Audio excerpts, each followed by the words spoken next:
just going to go ahead and introduce our next panelists for the Doing Business in Africa Summit. So I'll do the introduction first and I'll set a bit of context for the discussion. So we have on this distinguished panel, we have 5 panelists speaking to us today. First, we have Dipo Adesina, who is an author, serial entrepreneur, coach, and inspirational speaker. Then we have Dr. Olawanle Akinboboye, who is the founder of a private beach resort on the outskirts of Lagos, Nigeria, called Lakapan Tropicana Beach Resort. Third, we have Esther Dassanou, who works with the Affirmative Finance Action for Women in Africa, AFAWA, an initiative of the Africa Development Bank. Then we have the Honorable Idris Mohammad, who is a special assistant to the Honorable Minister of Power on the Mambila Hydroelectric Power Project in Nigeria. And last, but by no means least, we have Mr. Gregory Simpkins, who's a senior advisor in the Africa Bureau at the U.S. Agency for International Development, AGOA, and Prosper Africa. So before we dive into the panel, which is going to last about an hour with about 5 to 10 minutes at the end for questions, I just wanted to set a bit of context. As you know, over the last decade, Africa has been on the hot list of go-to destinations for investors, and I would say people searching for adventure around the world. And within that journey of almost 2 decades, when the Africa Rising story became quite well perpetuated around the world, we had all sorts of terms that were used to describe the continent. We heard things like the final frontier, the frontier economics. Amongst the BRICS acronym, we even had a BRICS, introducing countries like Nigeria into the mix. Then we had the Clinton, the Bush, and the Obama years, where particularly in the Clinton years, Africa policy from the US was quite strong.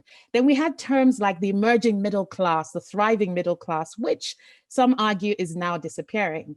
We've seen over the last 2 to 3 years that 7 out of 10 of the world's fastest growing economies are in Africa. And we've seen several business environment reforms coming out of the continent, being supported by global, regional, and local stakeholders. So one of the key questions I'd like to throw out to my panelists, perhaps in a maximum of 3 to 4 minutes in opening statements, is Africa still a business destination of choice, and why? I would really love each of my panelists to give their take on this question, but also perhaps throw in a bit of their perspective based on the work they do.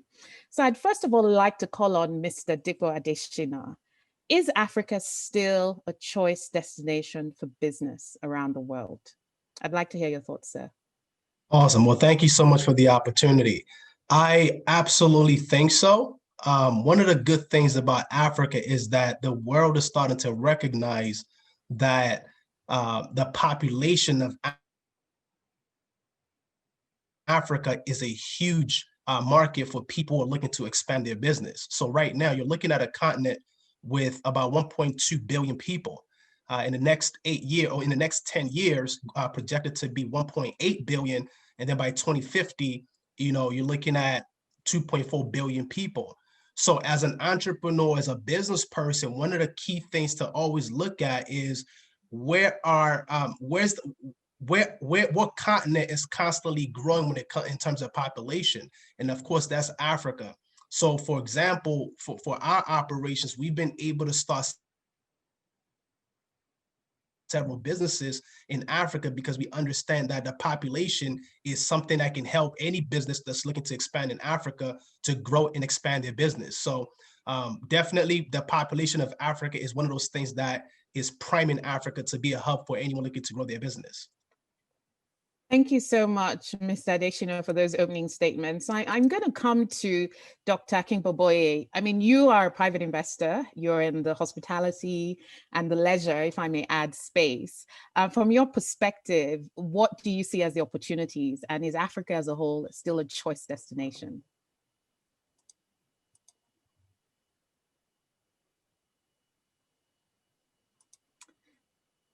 Okay, it seems like Dr. Akinboboye may not be on at the moment, but I'm going to move over to Esther Dassanou from AFAWA. I really love the work you're doing, Esther. From your perspective, perhaps before we get into the details of what AFAWA is trying to do via the Africa Development Bank, is just to give your perspective on Africa as an environment for doing business. What is your take? So to your question, and thank you very much for the opportunity to be on this panel. So is Africa still a business destination of choice? I would say absolutely. We're a continent that, regardless of everything that's going on, COVID-19 and, you know, et cetera, is still booming, right? There are a lot of opportunities for innovation. In all sectors, I have to say.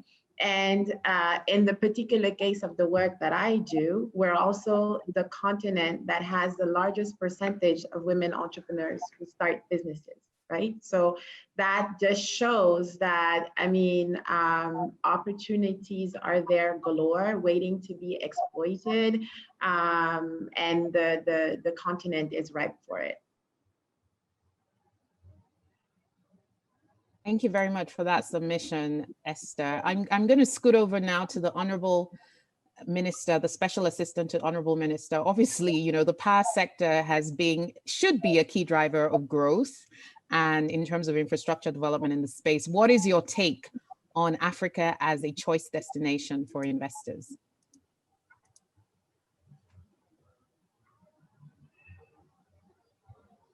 I think we can't see the president. So, okay, I think we may be having.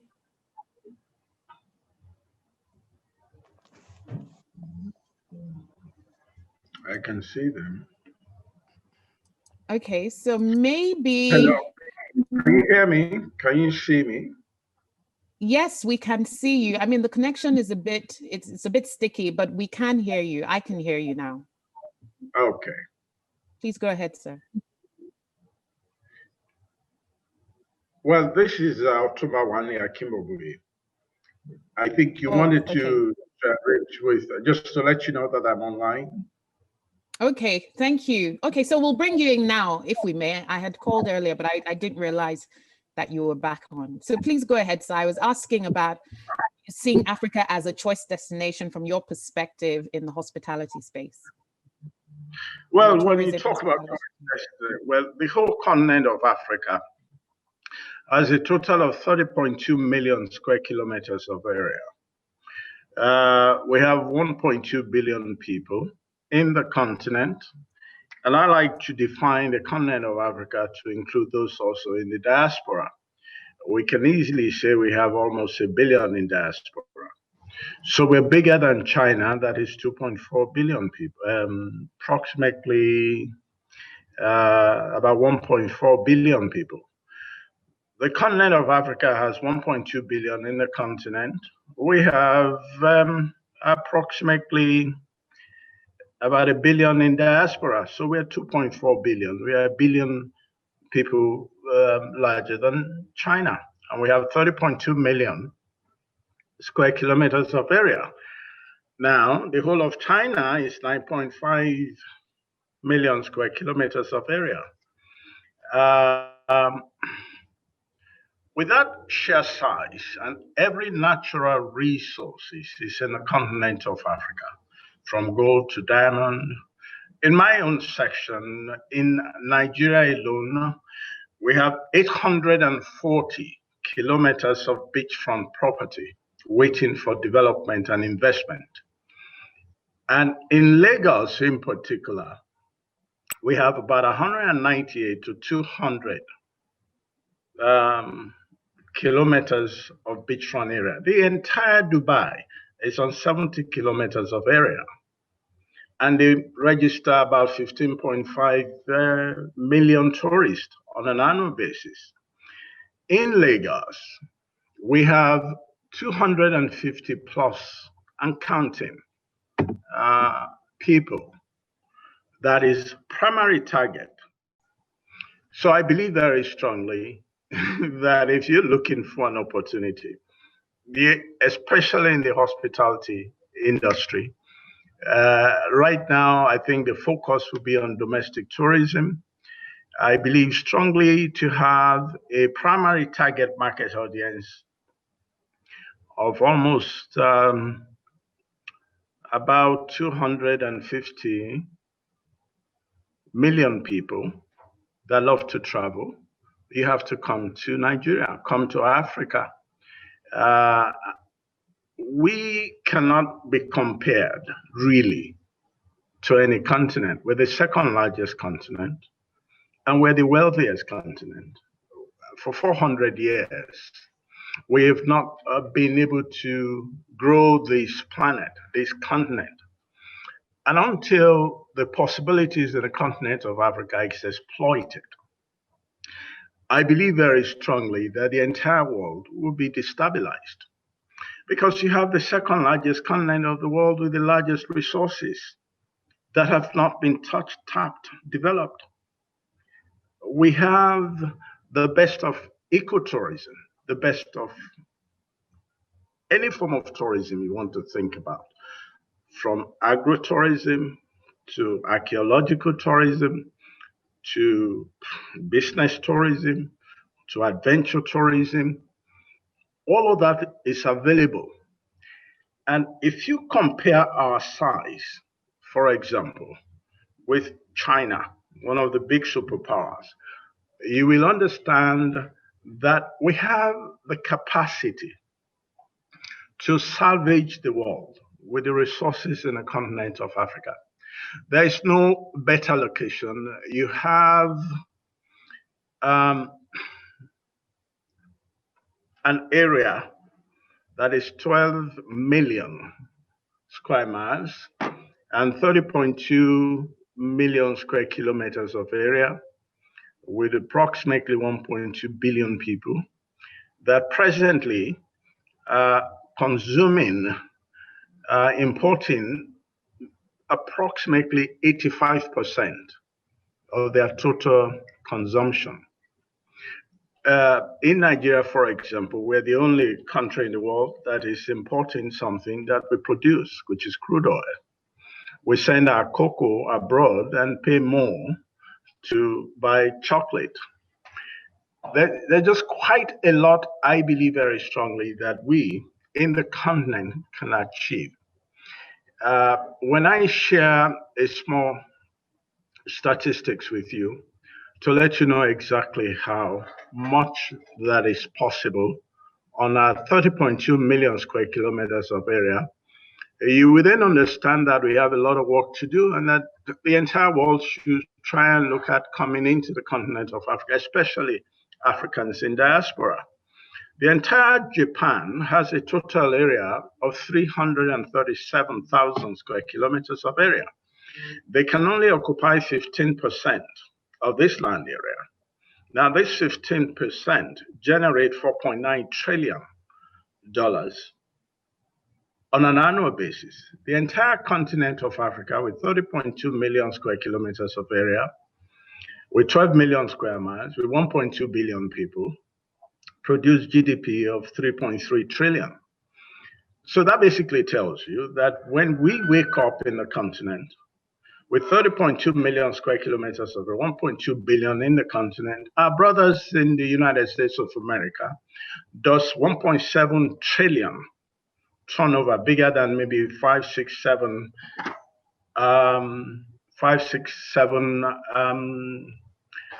European countries.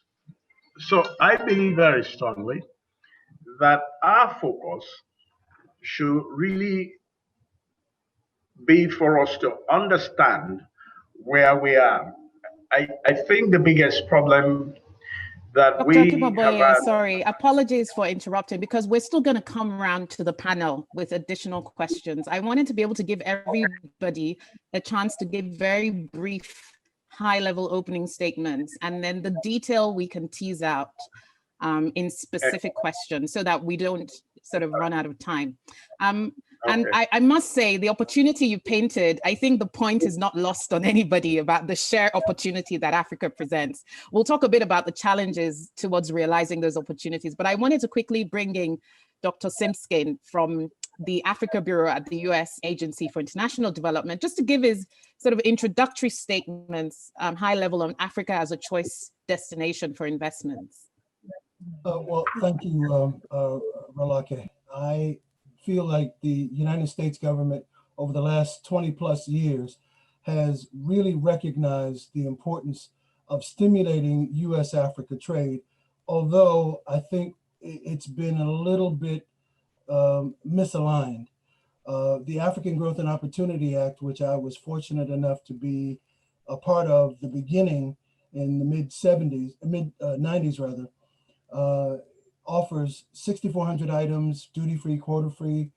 4,600 of that are under regular generalized system of preferences.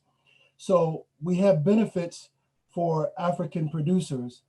Under the WTO rules, we can't ask for similar benefits for us because the only way we can give preferential treatment to Africa is to treat Africa a little differently than we would treat the most favored nation. So that's fine. But I think we've misaligned how we connected people. And we can talk about that a bit more later. I'm conscious of the time, as you said. The other thing is I was fortunate enough to be at the beginning of Prosper Africa, which is the new presidential initiative on US-Africa trade. Now, there's 17 US government agencies which are working together to stimulate exports and imports. It's private sector led. So we work with the business sectors here and the business sector in Africa. We have 3 trade and investment hubs that USAID has in East, West, and Southern Africa. And we're going to announce sometime soon a Pan-African hub, which will relate more with the African Continental Free Trade Area. So I think we have acknowledged as a government that US-Africa trade is important because we understand what the previous speaker was talking about in terms of, well, the previous speakers mentioned as why Africa is such a desirable destination for trade. And again, we can go into some details later. Thank you. Fantastic. Thank you so much, Dr. Simpkins and all the panelists. So I have to ask you all though, I mean, this opportunity, and it must be said, Africa, we're talking about this monolith, but Africa is not a country. So I'd like to tease a bit the diversity around the business environment. And I want to start from the entrepreneurial side with a specific question to Dipo Adesina and Esther Dassanou initially. So we hear things like infrastructure, power supplies, getting licenses, permits, regulation. And over the years, a lot of reform has been pushed. But we've also seen that in some countries, there's been a decline and in some cases, a reversal in the foreign direct investment trend.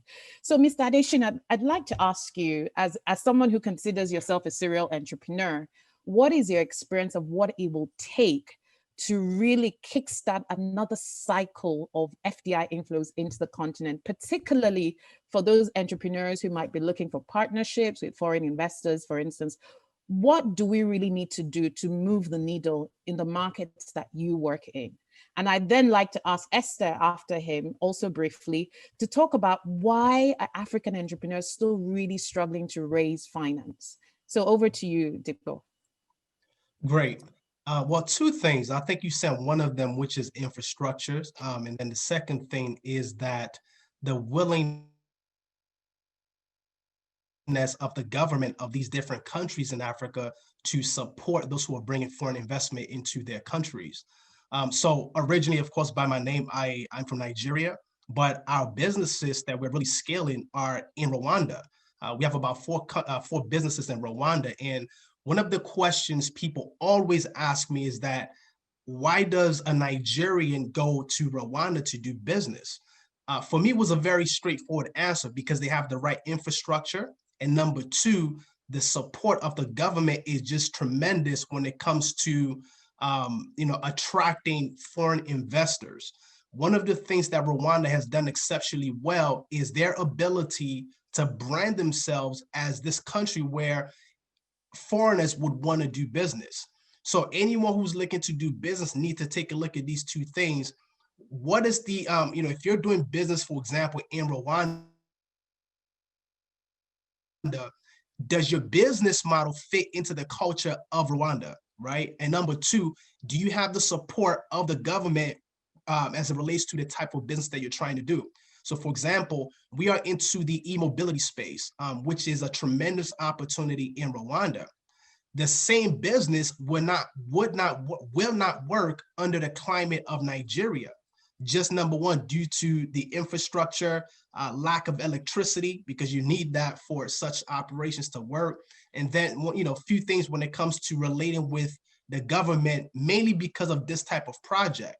So, we can't necessarily say, Africa as a whole. We have to look at each country and figure out, is the business you're trying to do appropriate for this type of, for this particular African country? And if it is, what is the infrastructure in place to ensure that your business thrives, and do you have the support of the locals in that particular country? Thank you so much, Dipo. I really, really love that point you made about business culture and the type of business you're doing. And we'll come back to some of these interesting countries that I call outliers, like Rwanda. I want to discuss a bit more about in depth, but I'm going to scoot over to Esther. Esther, and just ask you, funding is often cited as the biggest hurdle that entrepreneurs face in scaling businesses. So what sort of new innovation are we seeing? Can you perhaps talk a bit about your work that is helping to really change the narrative around how difficult or how easy it is to do business on the continent?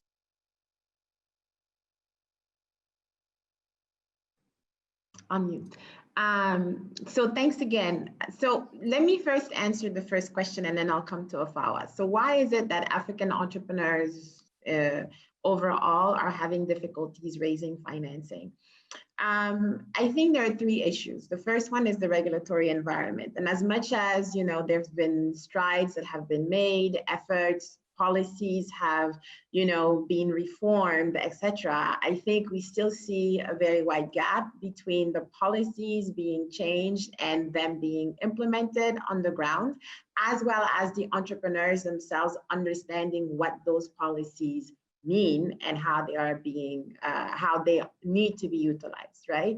And I think what we're seeing also is that at regulatory level, also, sometimes the policy being made is one thing, but being able to enact it and to incentivize the ones that, are to implement it is a bit more complicated, right? So the government or the regulator, for example, says collateral-free loans, everybody can do it, right?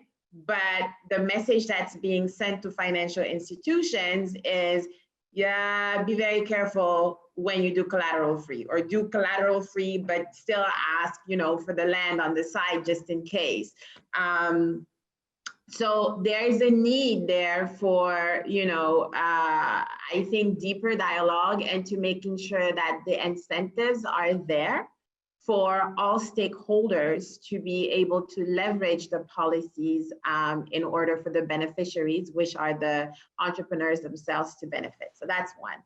The other bit is the financial institutions themselves, right? So because the larger part of entrepreneurs on the continent are actually SMEs, right? They feel it as being a segment that's very risky.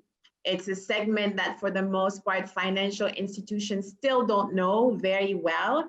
It comes with different subsegments: women entrepreneurs, the youth, farmers. It's very complicated. And so there's not just one size approach to all these different SMEs. And because of that, financial institutions are very wary of just jumping into the SME market. Their products, right, are very often not customized to respond to the needs of these entrepreneurs. And then third, you have the entrepreneurs themselves, who one way or another are, either registered or still operating in the informal sector, which that doesn't help them much. When they are registered, they do not have the documentation. And I was on the panel right before ours, where the representative of the Atlanta World Trade Center was talking about the importance of making sure you have your financial documents right, you have your business plan, et cetera, et cetera. A lot of the SMEs don't have that yet, right? So we're working in a financial industry that's still very much prone everything to be formal, everything to be detailed, everything to be recorded. And so when you're wanting to ask for a loan and they can't particularly see all of this, for them, it sends a message that you don't know how to manage your business, you don't know how to manage your finances. Therefore, the likelihood that you default on a loan is very high. And so with that, there is no way you get the loan. So it's very complex in that way. And this is why, now coming to what AFAWA is and what we do, the African Development Bank has decided to create a Pan-African initiative to help women entrepreneurs in this specific case access financing. So as I said in my opening statement, Africa is the continent where women start businesses left, right, and center. But our major hurdle is the ability to grow the business from startup to now an entity that has the capacity to employ many women and men employees. Why? Because they can't access financing, because they don't have the skills. And on top of that, because the regulatory environment does not take into account the differences between women-owned businesses and men-owned businesses, and with that, the risks that come with it. So AFAWA basically tries to address all these issues. One of them, for example, being collateral. Women are not allowed to inherit land in a lot of countries in Africa, right? And as long as the main source of collateral happens to be a land title or a property title, women will keep being left out of being able to access loans. And so in order to circumvent that, the bank has created a guaranteeing mechanism, basically, that enables us to accompany financial institutions and get them to be more comfortable in lending to women, because with this mechanism, should there be a default, and I stress on should, because we're taking the risk based on the knowledge that women are better payers and that they repay their loans in larger, if you will, percentages than other clients. And so based on that, should there be a default, this mechanism would cover that default from 50 to 75% of the loss, which means that there is no reason why a commercial bank or a mesofinance institution, or microfinance for that matter, would not be willing to on-lend to women entrepreneurs. Now, the mechanism is also supported by capacity building, and capacity building at all levels of the chain. So financial institutions to understand the market, the women's market, women to upscale themselves as well, to be able to negotiate better and to be more bankable clients for these financial institutions, as well as working with regulators and policymakers to take the nuances into account and to incentivize also the financial institutions into going into that market. Yeah, thank you so much for that perspective, particularly around sort of what they're doing to support women entrepreneurs. And, you know, coming to you again, Dr. Akinboboye, you know, when we look at the doing business environment, you know, the World Bank brings out, I think they've actually suspended it recently, but they bring out this annual doing business report, and they look at various countries. And the last report that was done, Africa, a couple of African countries actually ranked high as some of the fastest improvers. But what you've seen over the years is you're seeing the sort of 10 steps forward, 20 steps back approach, with a few exceptions. And one of the areas that I think is really important in enabling the business environment is the idea of leadership. And I'd like to take the example of Rwanda. You know, President Kagame has been very, very strong in his leadership of positioning Rwanda as a business destination of choice, from an industry, commercial perspective, but also from a tourism perspective. So I'd love to hear your thoughts before I then come on to Gregory on what role leadership can play in countries like Nigeria in ensuring that some of these reforms are actually implemented and they are consolidated, and that we actually see the fruits of these reforms. I'd love to hear your thoughts on that. So this question is directed to me.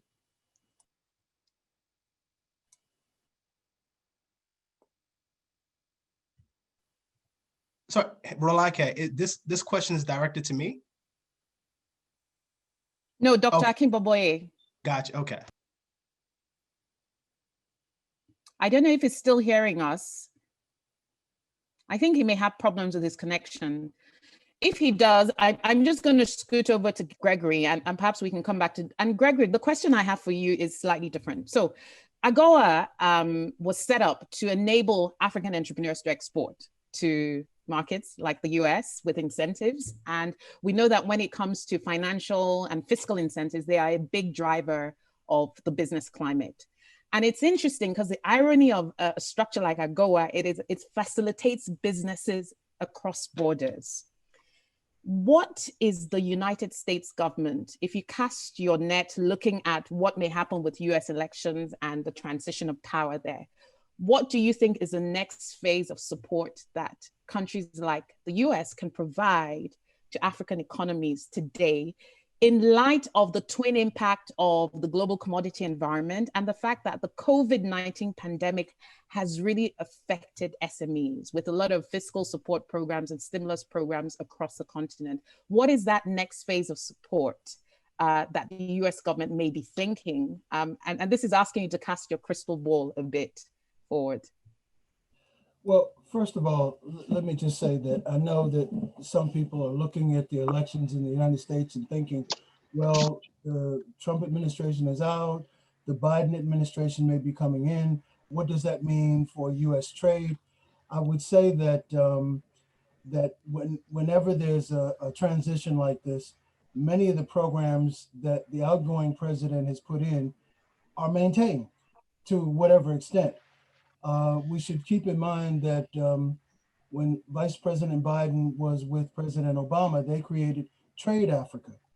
Now, we didn't put enough money into Trade Africa, but they did have the concept that we need to pursue trade and enhance trade with the United States. Having said that, there are two things in answer to your question. The first one is something I mentioned earlier, which is alignment or the misalignment we've had. You mentioned that Africa is not a continent, it's other countries. In America, we were not a colonial power. We don't have people like the French or the British or even the Germans or the Portuguese who are way up country who understand local conditions.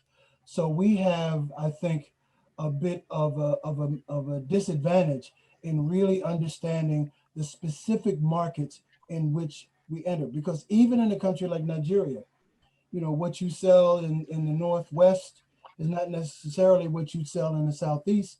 Similarly, in the United States, it is not one market. It is a series of markets. For example, peppers. There are peppers and pepper sauce are big with Africans who live in America, people like me, African Americans who are descendants of Africa.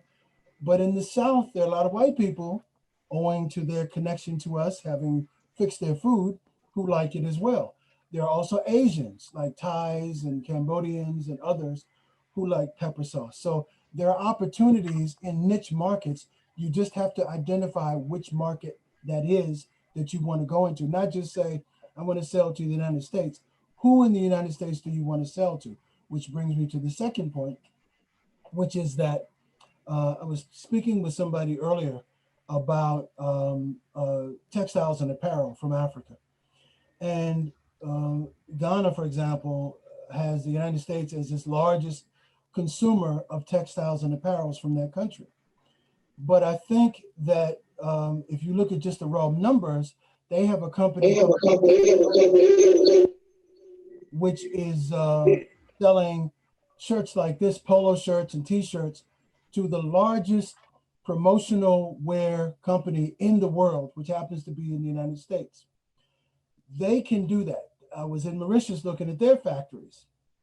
They make sweaters and all these sorts of non-African wear that they sell to, that they make for Perry Ellis and other big companies. That's all fine. But Africa is full of small and medium enterprises who can't do that. But still, there are opportunities if they are linked with some of the small stores that buy and sell these goods every day. If you try to sell to Walmart or Target or some other one of these big chain stores, they're going to want African products in maybe the spring of 2020 and maybe not again till the summer of 2021. So you can't survive off that. What we've been trying to do is link buyers of African goods, clothing, food, all sorts of handicrafts who buy them all the time, to connect them with producers in Africa. As it happens, there's a group called the African Merchants Association, which has companies who are importers from New York to North Carolina in the United States. And we've started linking them with African producer groups like the African Women's Entrepreneurship Program, so that they can sell to people who have an interest in buying. While we have this shutdown because of COVID, as you mentioned, one of the sectors that is most hardy are the stores that sell African goods. If you want to buy African food, you want to buy African clothes, the place to go are the stores that buy and sell that all the time. Now, the way in which those stores buy them, purchase them, is going to be different than it has been. You're not going to see as many people going to the continent, filling up suitcases, bringing it back, which is not really efficient. And you then have to pay a higher price for those goods, because now I, as a consumer, have to pay for your trip or my share of your trip. If, however, we can put buyers and producers together, they can figure out how much the buyer wants, specifically what they want, what the price is, how to get it to the United States. Now you can sell, that small producer can sell to 1 store, 5 stores, 10 stores, depending on their production capacity. The buyers here now have a choice. Instead of buying only from the 1 or 2 producers that they know, they have a wider variety of producers to choose from. Also, at USAID, we're looking into polling the communities, the diaspora communities in the United States, to see, what do you want from your country? Every one of these groups has something they eat, something they wear, something they'd like to have that maybe isn't being sold now. But if the buyers know that, and buyers connect with the producers, now we can satisfy those needs. So that's what's next for us. Thank you so much, Gregory, for that quite detailed explanation. And I'm, sort of underlining all this is the fact that this is a space that is really open for SMEs to really capitalize on. And it's good to see what you're doing to facilitate trade. Dr. Akinboboye, I'm going to come back to you on the leadership question. I don't know if you heard it. Yes. And if you're still there. Yeah. Yes, so did you hear the question? Yes, or did you want me? I heard okay, so if you could. Okay, please go ahead, sir. All right. I believe very strongly, for any business to grow, for any development to happen in any country, in any environment, there are 2 players. We call it the PP, the public and the private sector. And leadership is needed in both, starting from the public sector. They must provide the infrastructure for that business to thrive. They must make it conducive. They must make it easy. They must make it possible. The earlier speaker talked about opportunities in Rwanda. That is leadership you get from the public sector.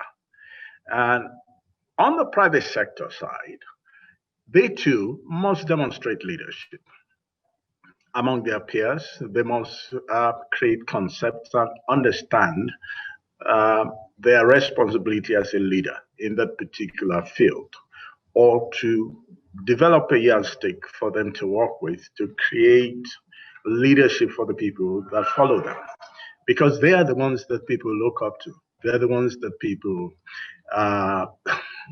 see. When you have infrastructural problems, you have issues with your infrastructure, you have issues with setting up a business, you're going through all kinds of challenges. The only people that your staff will see will be you. And that is your responsibility to demonstrate leadership, to lead them, to guide them, to show them that it's doable, it's possible.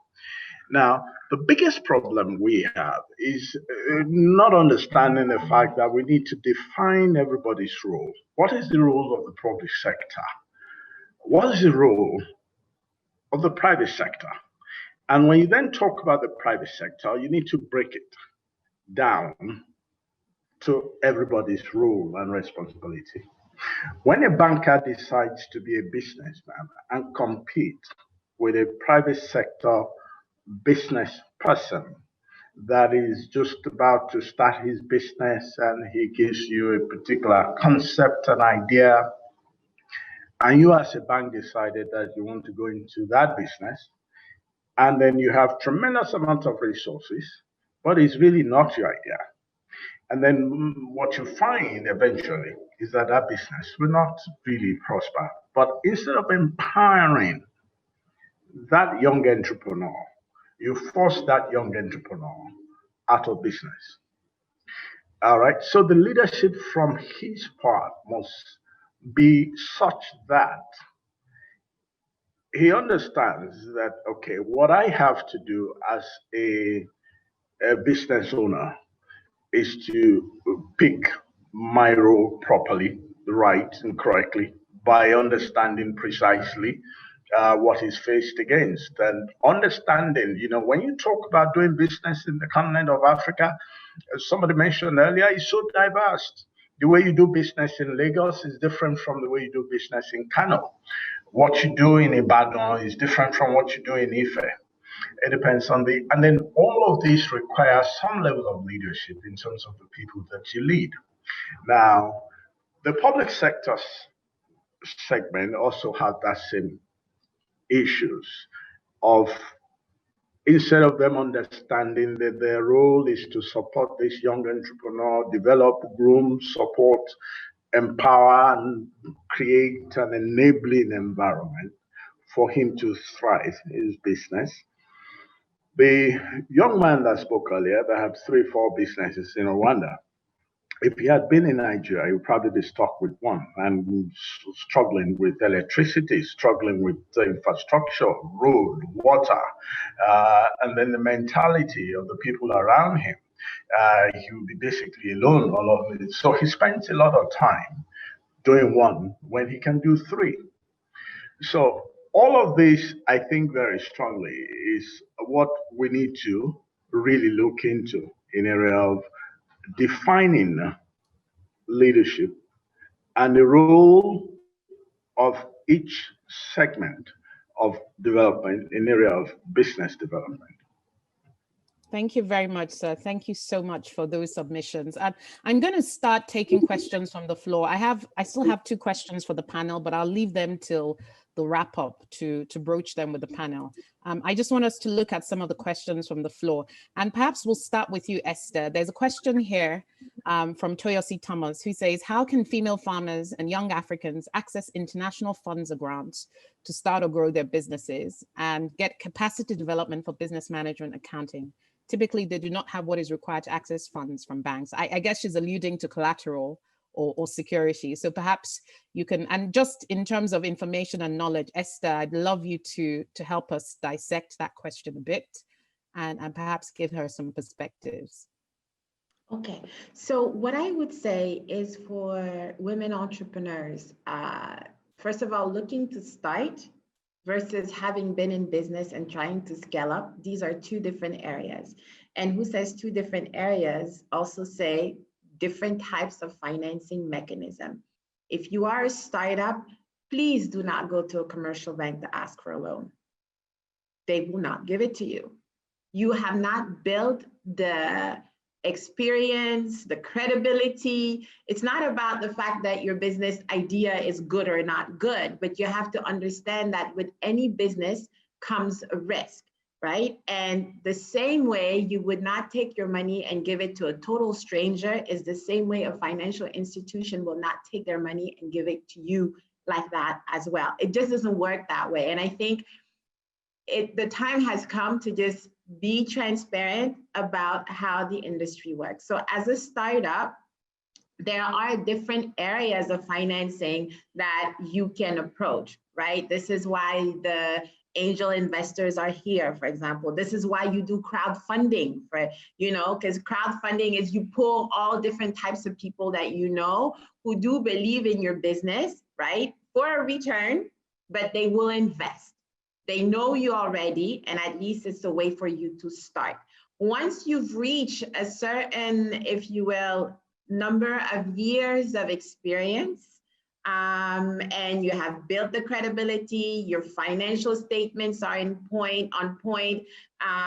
This is when now you get assistance, if you will, to build a bankable business, and you go to your financial institution with whom I hope you have developed a relationship before the time you need the loan, so that they can now really consider you as well. Now, after that, this is when you also need to start thinking about equity, because there is a time when your business has reached a certain level where commercial banks are going to want to come to you to lend, but it's not really going to take you any further than where you are. However, you have equity investors who are here and who can help you scale up your business at an even higher level. So it's very important for every entrepreneur to know which stage they are at and to approach the right financial institutions. In terms of skills, more and more, when you are a client of a financial institution, at least on the continent, and this is the way the bank is also trying to work, they have very specific programs for women entrepreneurs. And those programs include working with incubators, for example, when you're a startup, to get the skills that you need. And when you're at an even higher level, you have very specifically targeted non-financial services, is what we call them, to address the different needs that women entrepreneurs will have, whether we're talking about HR, marketing, branding, access to markets, for example, and so on and so forth. So for that, it's very critical, again, whether you're a startup or whether you're, you know, a business that have been in place for a little bit, to build the relationship that you ought to have with your banker, right? But again, as a startup, don't go ask for a loan. It's just not the right timing. Fully understood. And, you know, I will add to that by saying that depending on what line of business you're in, there may also be some grants for the very, very early stage. But it's also important to bear in mind, and I think this brings me to the next question asked by an anonymous attendee, which I will pose to maybe Dipo to try and answer. The question is, you know, what are the most interesting success stories you've had in doing business in African markets or encounters? And the one thing I want to say, Dipo, following on from Esther's response, is we're seeing African entrepreneurs take a stake in other African entrepreneurs. And we're seeing, you know, despite a difficult business environment, we're seeing deals being done. Classic case recently, Paystack, $200 million investment by a similar company from Silicon Valley. And recently there was a Nigerian company that actually acquired a Kenyan entity, you know, and the list goes on and on. So they are success stories. But Dipo, what I want to know is, where we're seeing success stories, was it by sheer fate of the entrepreneurs, time and chance, or were there specific elements in the business environment in those countries or environments that really facilitate the success of those stories? I'd love to hear from you, Dipo. Thank you. Sure. Yeah, I think it has a lot to do with the nature of the business, right? So I use our company as an example in Rwanda. Like I said, we operate about 4 different companies in the e-mobility space. And we are fortunate enough to attract a partner from Germany to support one of our projects that we're doing in Rwanda. Now, from a luck standpoint, I won't say it's luck. I won't call it luck at all. It has to do with a lot with preparation. I think Esther said something key, that people aren't willing to give you money until they've seen results. And one of the things that we did to kind of position ourselves to start attracting different partners, both local and internationally, was that we have to have skin in the game. So what that meant was we had to fund the project ourselves from the onset. We have to do a lot of crowdsourcing, just like Esther said. So from the beginning, you need to have people who believe in your cause. who believe in what you're pushing. And so we were fortunate enough to have that, to get our project to a particular phase where people started looking, most especially on LinkedIn, started seeing what we were doing and said, whoa, this is a great project. So we've had people from the United States, we've had people from Germany, we've had people from different parts of Africa wanting us to come and replicate the same thing we're doing in Rwanda, just because we were able to get our project to a certain phase. You speak of Paystack. Paystack just, they didn't appear out of nowhere. They've paid their dues, right? They've put a lot of skin in the game to get them to where they are, where they were able to attract, foreign, investor per se to buy them out. So those are some of the things that I think, we have to do. In any other successful entrepreneur out there, they had to make sure that they got their business to a level where, it was very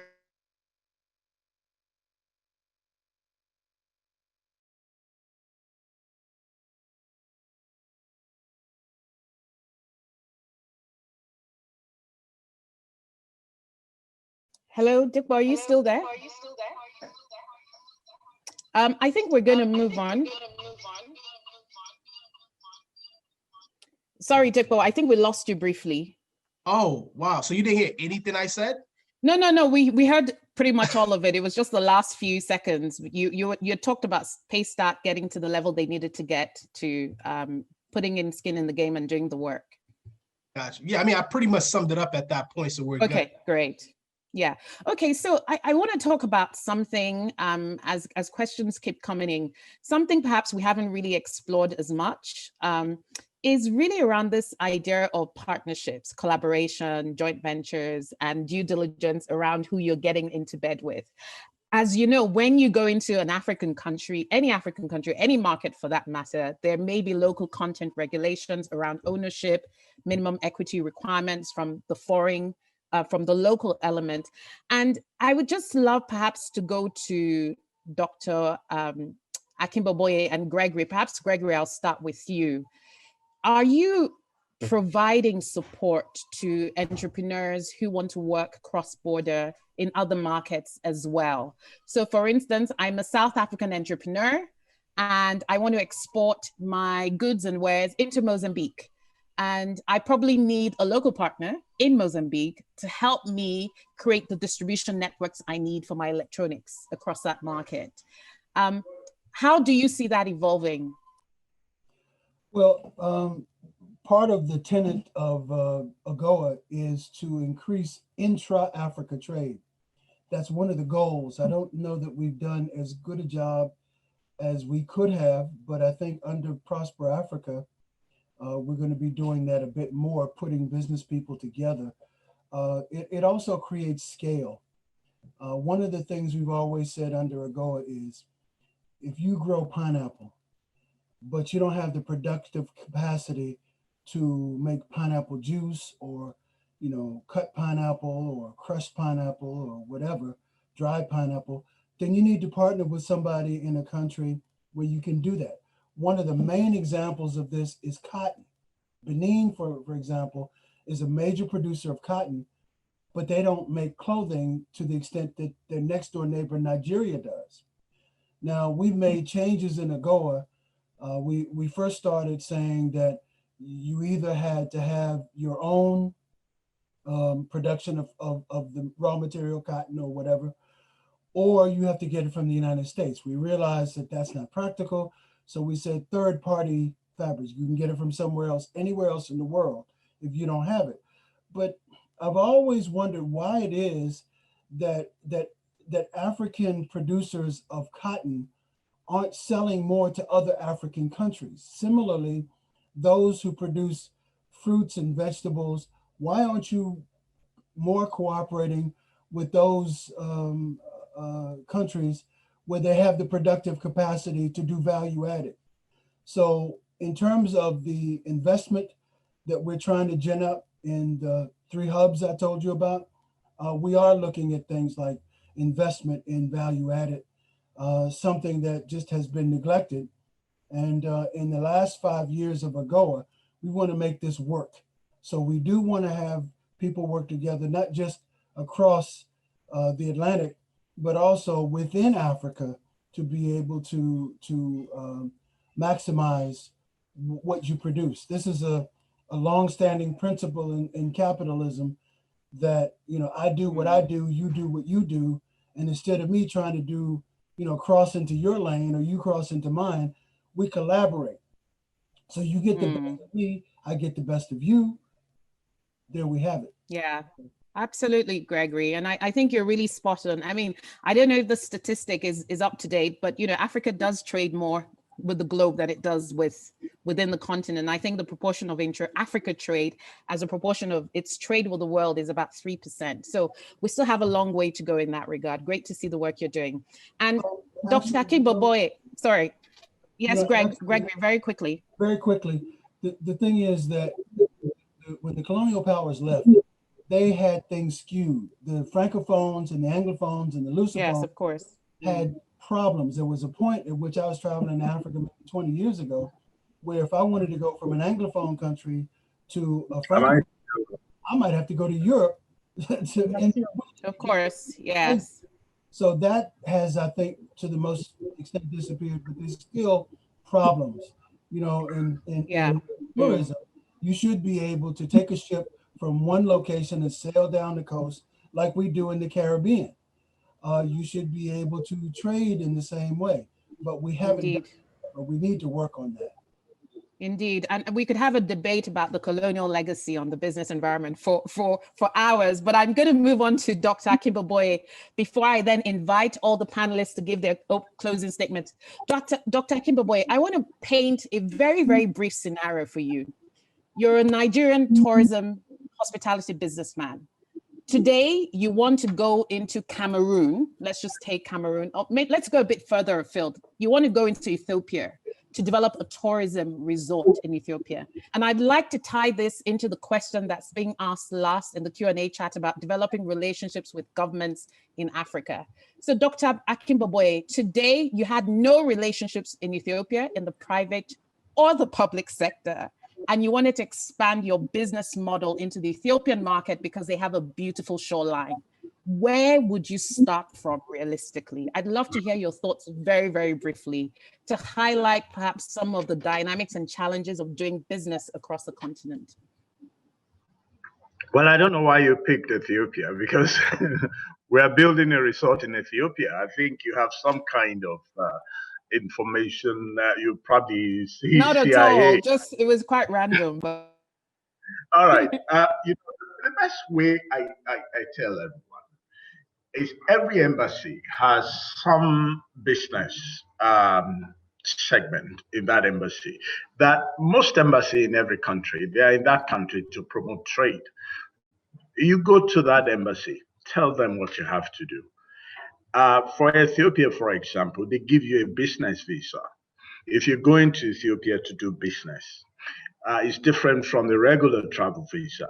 So you get the Ethiopian visa. Then they give you a letter after they've done a thorough check of who you are, visit your business. Then they give you a letter of introduction to the ministry that is associated, in our own case, Ministry of Tourism.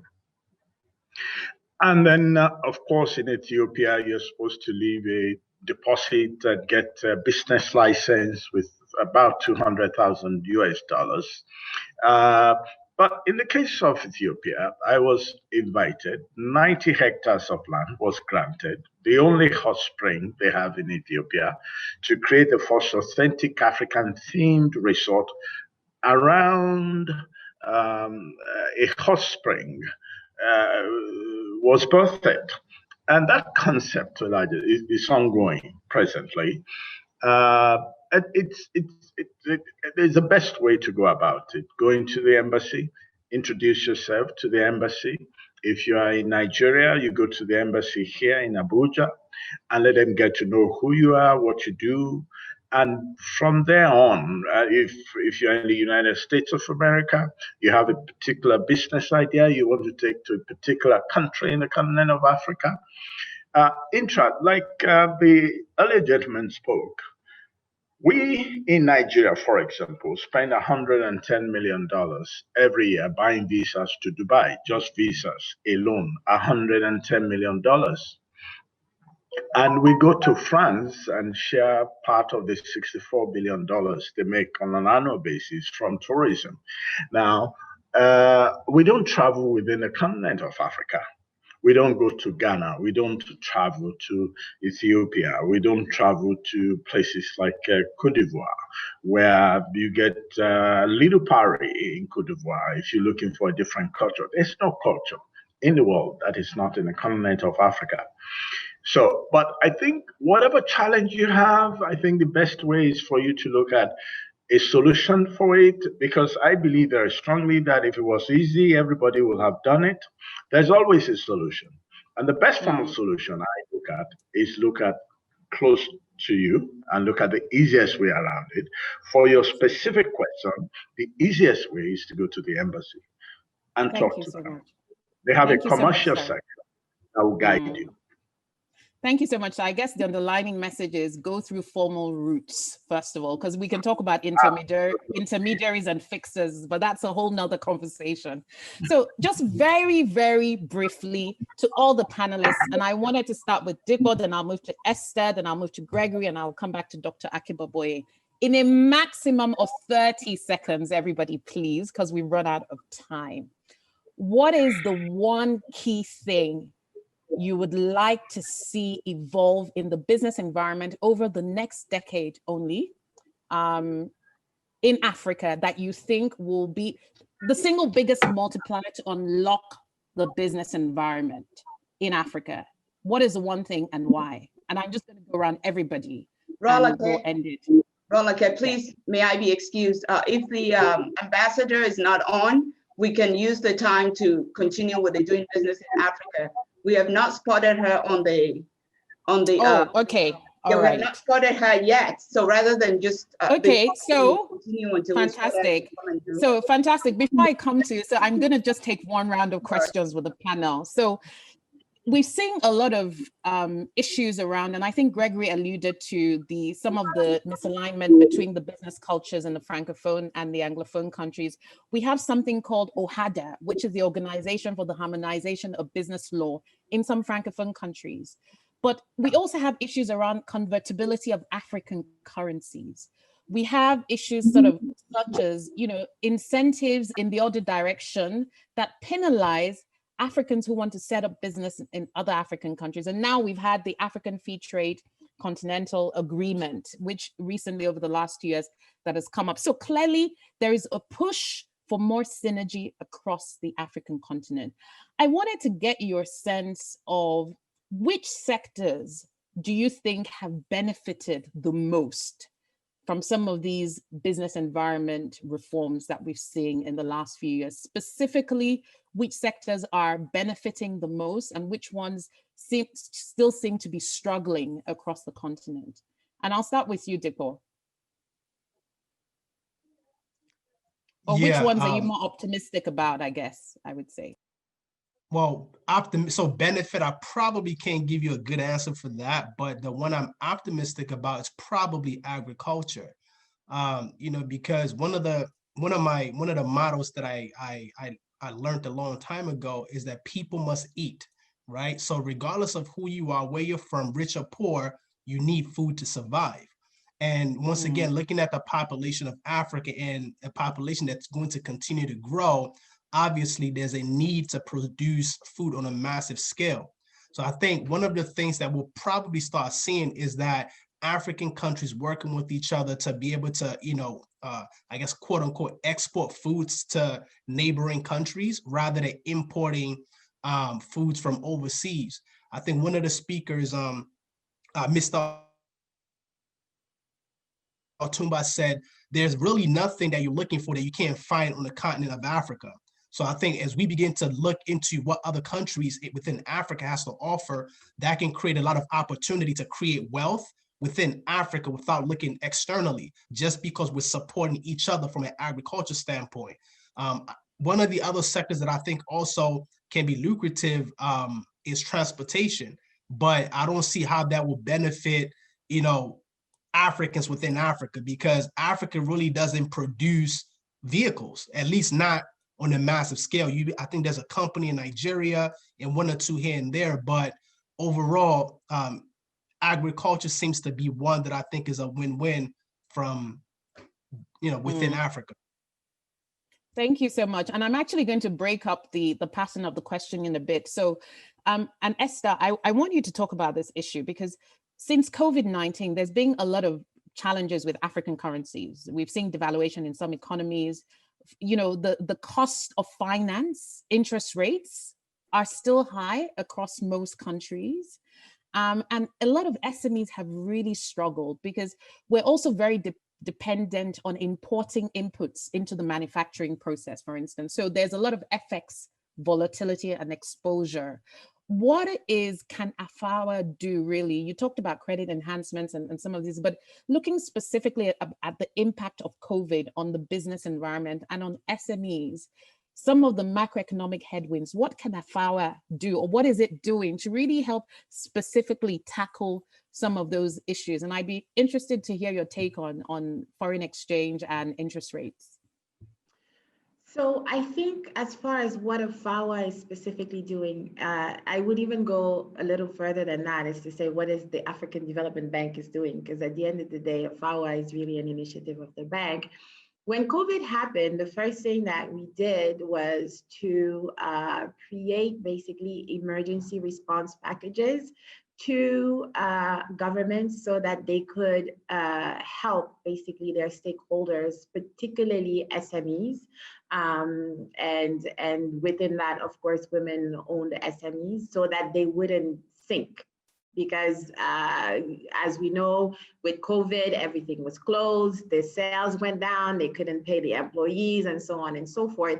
And interestingly enough, everybody was talking about going to banks to ask for loans, but the truth is that was not the time to go and get into debt, because that was just gonna make the problem even worse. You're not selling anything and you're indebting yourself to just pay your staff. So these emergency packages were specifically for that.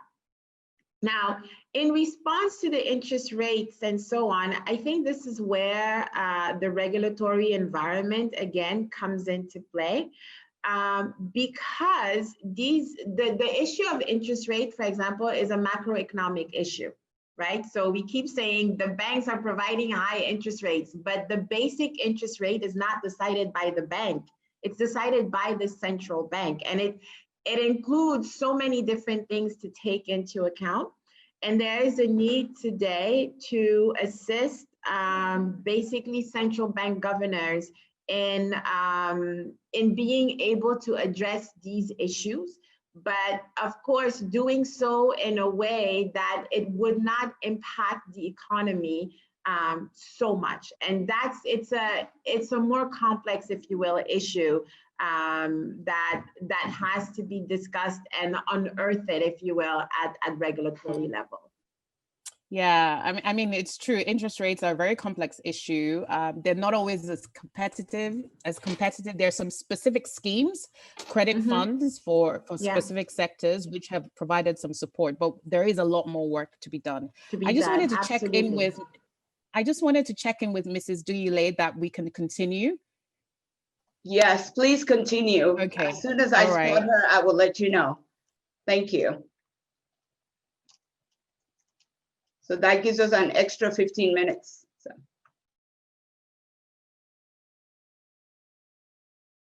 Get your take on an issue that perhaps is slightly controversial, local perspective. I wouldn't say a non-African perspective because you do have African roots, but if I may say perhaps a non-local perspective. And it's really around, over the last, I would say 6-7 years, there's been a lot of civil unrest in African countries. And we've seen a lot more, I wouldn't say growing animosity between African countries towards migrants from other African countries. And there's a lot of talk around, migrant African communities going into other African countries, setting up businesses and SMEs and taking away jobs from local communities. This is a sort of narrative that we're seeing in many other parts of the world around immigration globally. And we know that immigration, wherever and however it takes place, between whatever borders, is a key driver of economic growth. We can't get away from that. What is your sense around how this may have impacted perhaps the work you're trying to do between African countries? I'm not going to mention particular hotspots, but is this something that has proven a challenge for you in terms of your work with AGOA or Prosper Africa? I'd like to hear your perspective. And then I'm also going to ask both Dr. Akinboboye and Dipo to perhaps comment on that. Gregory?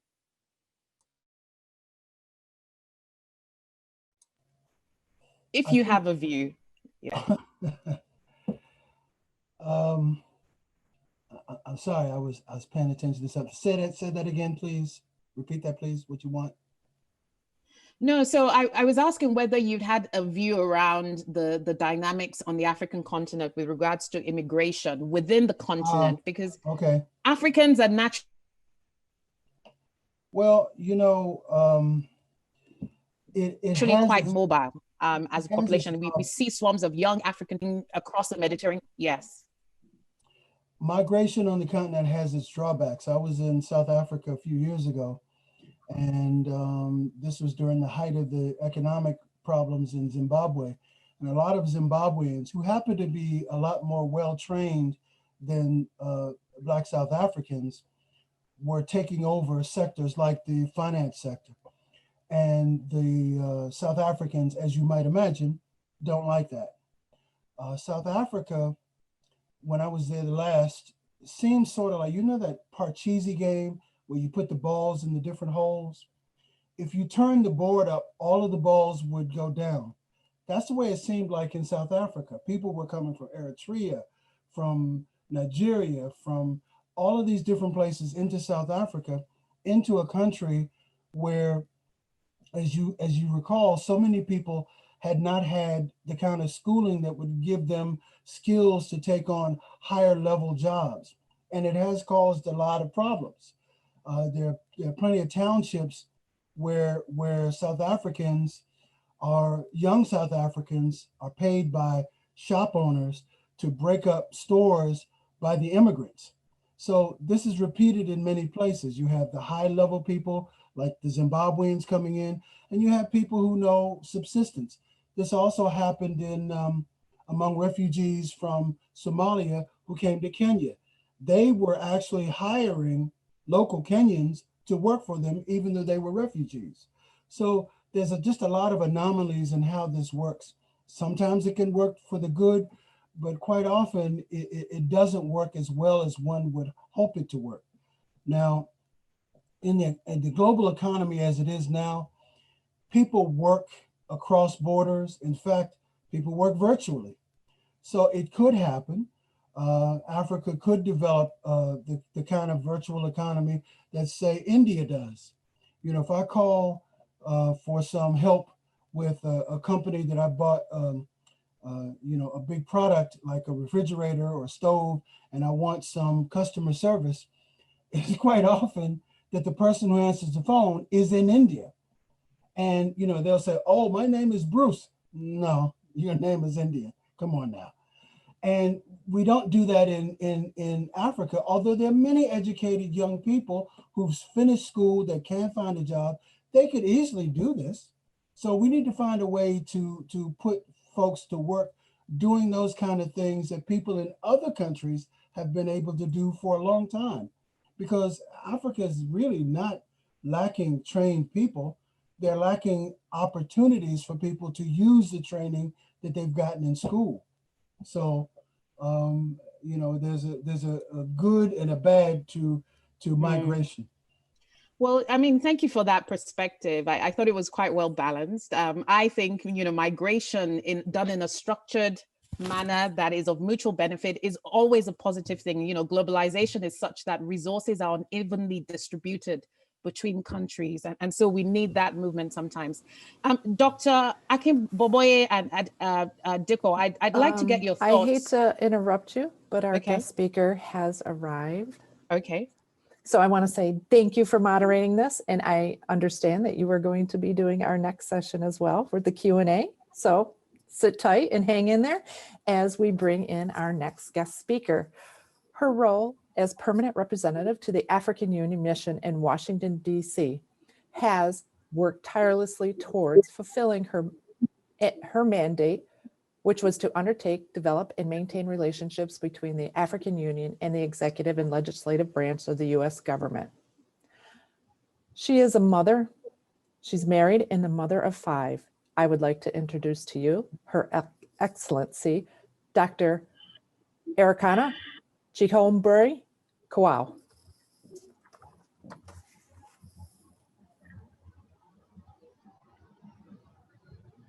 Thank you for our panelists on doing business in Africa, and sorry about that interruption due to the time schedule. So thank you all very much and welcome, Madam Ambassador. Thank you for having me. My apologies for being late. I was finishing up another Zoom, but my apologies for joining you a little bit later. Am I on now? Yes, you are. Yes, you are, ma'am. Yes, you are, ma'am. Thank you so much. Thank you, Sister Duyile, Remi, for all the work that you're always doing, tirelessly trying to mobilize us and keeping us focused on what we need to do for our beloved continent. To all the organizers, the wonderful presenters, my brother Greg Simpkins, I just saw him speaking, the distinguished guests, ladies and gentlemen, it is really a pleasure to be here today. This is a very important topic that is dear to my heart. When it comes to us coming together and discussing the issues pertaining to not only the African diaspora, but our own beloved Mother Africa, who is, of course, or rather, she is, of course, the mother of all nations and the mother of all humanity. I thank you greatly for giving me the opportunity to talk about the role the African diaspora can play in the development of Africa. We are indeed blessed as African diaspora to be residing in this wonderful country that is the United States of America, a country that is indeed the melting pot, a country that reminds us every day what can be done when people with like minds come together. And so as African diaspora, we are privileged to be able to look around us and see what other nationalities have done when they have come to this beautiful country, taken whatever this beautiful country has to offer. I shared the example of the Chinese 30 years ago. The Chinese did not ask, what can China do for them? The Chinese said, what can we do for Africa? China was in the same position as Africa 30, 40 years ago. But look what collaborations did. Look what working together has done for the Chinese. China was nowhere on the radar of developed nations in the world. But with determination and coming together and speaking with one voice towards a common goal, China is where it is today. I take it home again a little bit closer when you look at the Chinese during the pandemic, when they realized the situation was getting worse. They built a 1,000-bed hospital in 5 days. Now, who does that? But that's what collaboration does. That's what when people come together and they mean business, that's what they do. So it starts with the mind. It starts with understanding what is really going on and what needs to be done. It starts with organizing. It starts with saying, it's not about me. It's about my children. It's about my grandchildren and for generations to come. So I want to thank you, Dr. Remi, for giving me the platform to talk about what can we do as African diaspora to build the Africa that we want. We are looking at a very incredible time in the history of the African continent. Something amazing and wonderful that has never happened to Africa is now happening. By that, I'm speaking about the African Continental Free Trade Area. The African Continental Free Trade Area is what our Pan-African fathers were looking to do and accomplish in 1963 when they met in Addis Ababa, Ethiopia, at the invitation of Emperor Haile Selassie. Unfortunately, they were divided when they went to Addis Ababa, Ethiopia. The Casablanca group who were saying Africa for the Africans, African Union now, there were only 7 nations, so they lost. The nationalists who were the Monrovia group, they were the majority. They said, let's go slow. Let's not rush into this one Africa thing. So year in and year out, the heads of states would meet and they would discuss the creation of an Africa that spoke with one voice. And year in and year out, our father failed to meet that agreement until April of 2018, when they finally agreed and approved this decision, this monumental decision, which they're now calling the African Continental Free Trade Area. 2021 will see Africa go into the world market as one humongous customs union. Now I want you to understand one thing. It is a wonderful, wonderful decision that is really going to be one of the best things that has ever happened to the continent. However, when it comes to the implementation of the programs that are going to be rolled out, to give you an idea of how monumental and how humongous the opportunities are that are going to be rolled out of Africa.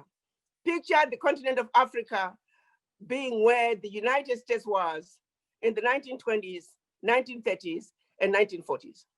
And all the development that has taken place in this country, and now multiply that by 4, because the United States is 1/4 of Africa. You can only imagine. Right now, I can only think of a few major interstates that we have in Africa. We have one called the George Bush Highway, which was started by President Bush. It's in West Africa. It's not complete yet. And there are very, very few other interstates of any significant magnitude. We need hundreds of thousands, if not millions, of kilometers of highway to connect Africa from north to south, east to west, and everything in between. The same is true with railway lines. The same is true with agriculture. A continent with the largest arable land in the world is importing food. I use an example of Egypt. Egypt is spending $7 billion on wheat coming from Ohio. Yes, you heard me. Egypt is spending $7 billion a year for its wheat coming from Ohio. It's cheaper for Egypt to get their wheat from Ohio than to have it grown in Kenya and then transported to Egypt, simply because of the logistics of getting that wheat to Egypt. It is insanity of the highest order. All that needs to change, and all that is going to change if we come together. I'm only giving you an idea of and I'm giving you the tip of the iceberg of the opportunities that are coming up in Africa through the Continental Free Trade Area. 90% of the goods that are going to be traded within Africa are going to be duty-free. Manufacturing is getting ready to boom out of Africa. Many airports are going to be built. Development galore. Here comes the problem and a challenge for the continent.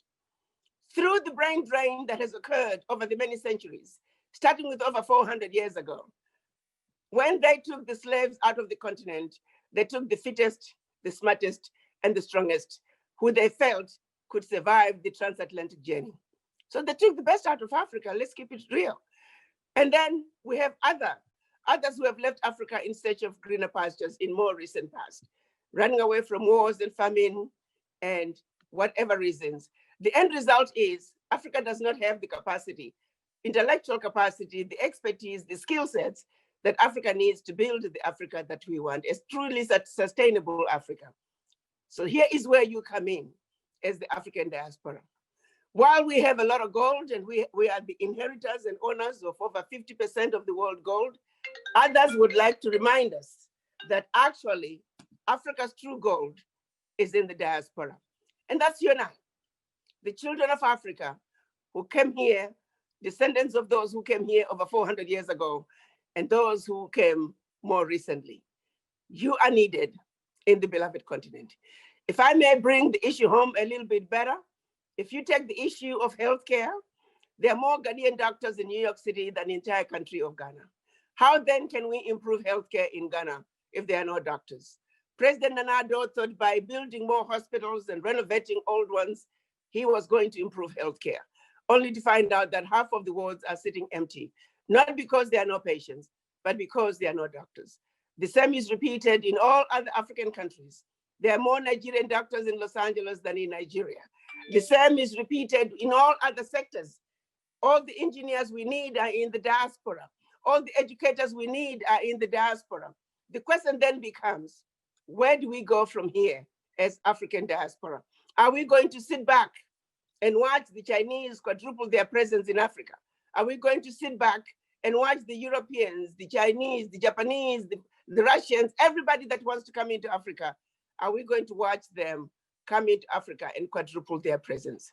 I do believe if we were to truly understand what is going on in our Africa, if we were to truly take advantage of everything that is going on in this country, the opportunities that are in this country, the businesses and collaborations we can create out of the relationships that we have created as we reside in this country, in this beautiful United States of America. We can strategize, we can come up with a plan that we can say we can actually be in control of the African Continental Free Trade Area. We can be in control and be at the driver's seat of the agenda for Africa's development.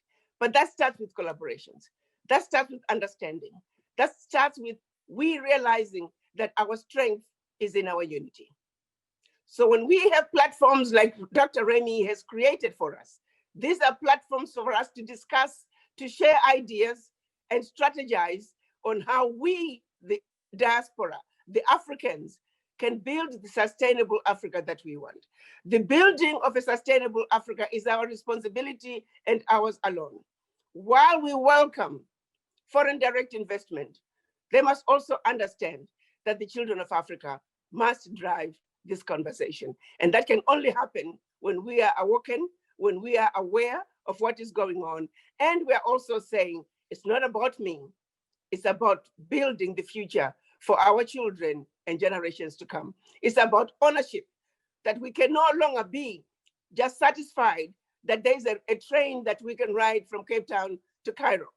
We can no longer be satisfied with just being able to get a job along that railway line. We must also own that railway line. We can no longer be satisfied being happy that there are planes that we can fly throughout the continent. We must also take it a step further and own the airline and own the airport. We must build the houses we live in and also own the brickyard. We must make the clothes that we wear, but we must also own the textile mill.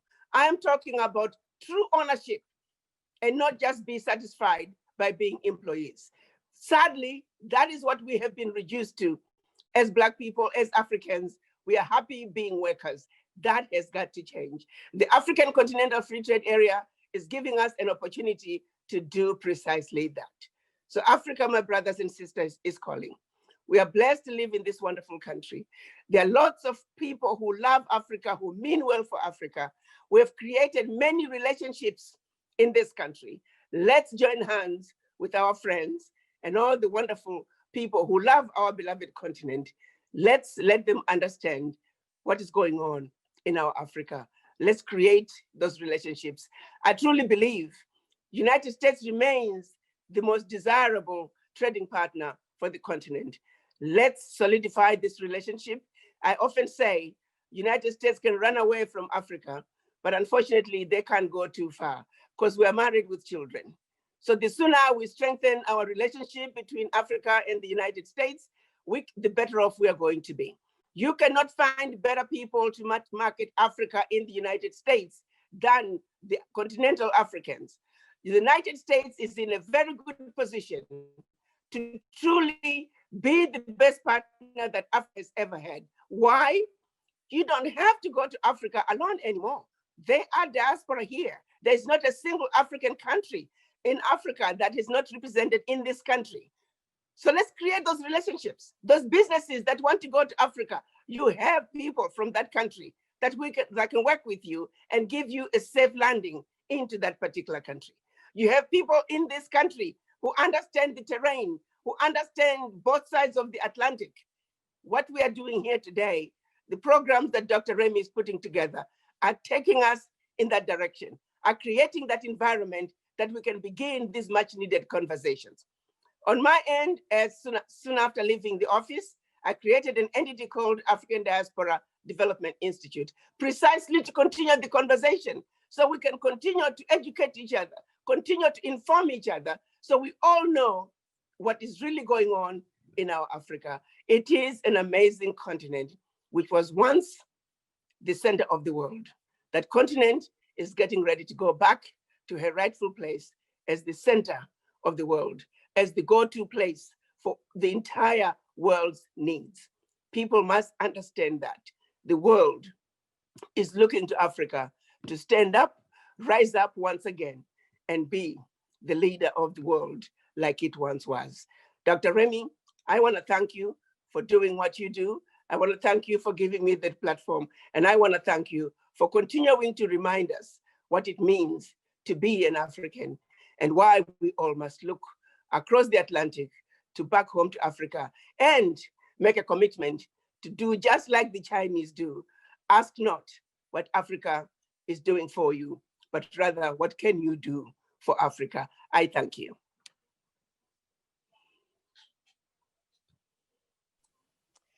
Wow, wow. Thank you so much, Ambassador Dr. Arikana. I mean, there is so much you said in there, so much to unpack. And we've just been giving time to ask you one or two very brief questions, which we hope you will take time to respond to. So the first question I have for you, Dr. Arikana, you're a big proponent of diaspora investment into Africa. At the same time, we see that we need the skills and the brain drain reversal back to Africa. So on the one hand, you have diaspora investment that supports the African economies. Many African economies, that remittances are a big part of that. On the other hand, we don't want all of our young professionals, skilled professionals living Africa to go overseas. So how are you really working to help us strike a balance between these two forces really that are actually quite powerful, because globalization is a reality of this day and age? That would be my first question. As a matter of fact, I often say, to whom much is given, much is expected. I would like to throw that responsibility on us African diaspora. It's very difficult for a man doing business in Botswana, struggling to make ends meet every day, and tell him to think continental. It's very difficult for a man struggling to make a living in Djibouti and tell him, look, think continental. Us in the diaspora, we are privileged in the sense that we can have a global view of our beloved continent. Us in the diaspora, we must wake up and realize the strength that we have. We are maintaining economies in many African countries.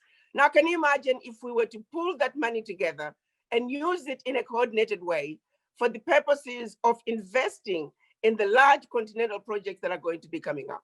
Take, for example, the Inga Dam.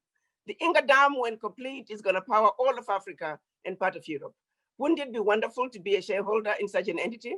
Sadly, we're not going to be anywhere near owning that program. We're just going to be happy having electricity and not owning that particular one. We have the strength that we need. We can pull our funds together. We do not even have to look for funding.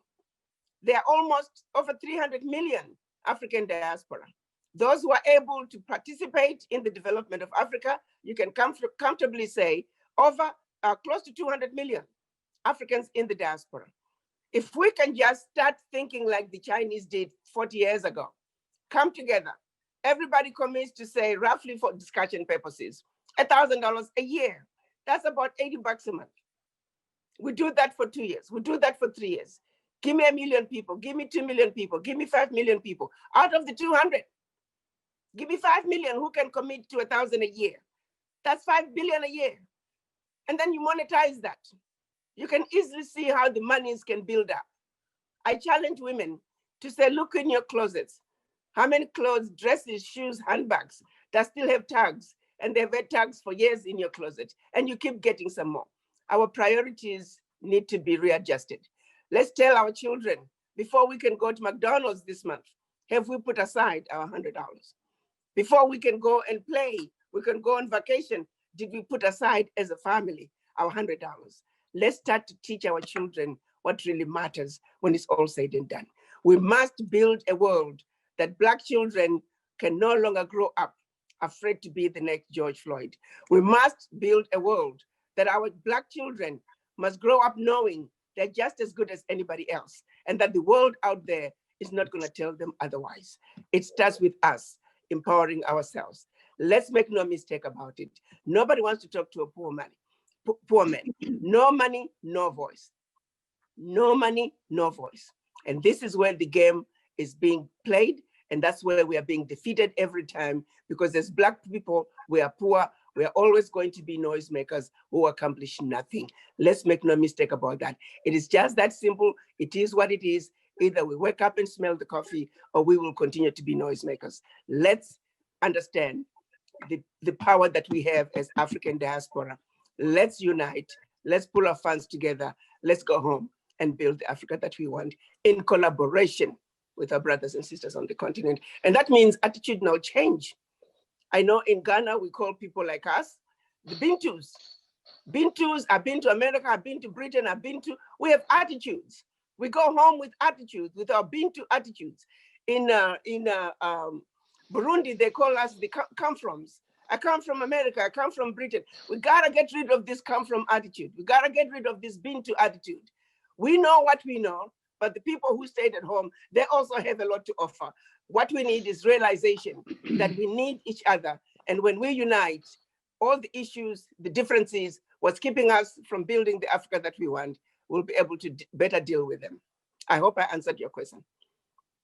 Thank you very much, Ma. And honestly, you've left us all fired up. We've run out of time for more questions, but I just wanted to say a massive thank you to you for joining us. You are the epitome of boldness, courageousness, class, knowledge, your wealth of experience. And we are really, really grateful for taking the time to share your thoughts and perspectives on this, for the principles that you shared. We're truly grateful. And we look forward on this platform to collaborating with you to ensure that we secure Africa's future and the global Black diaspora at large. Thank you so much, Madam. It was great to see you. And I'd just like to ask our audience to, let's give the ambassador virtual claps if we can. I see quite a lot of comments in there. Thank you so much, Ambassador Dr. Arikana Chihombori. So good to have you.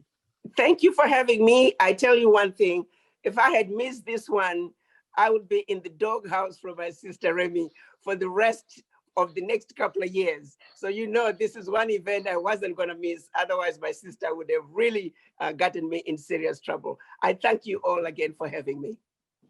Thank you, ma'am.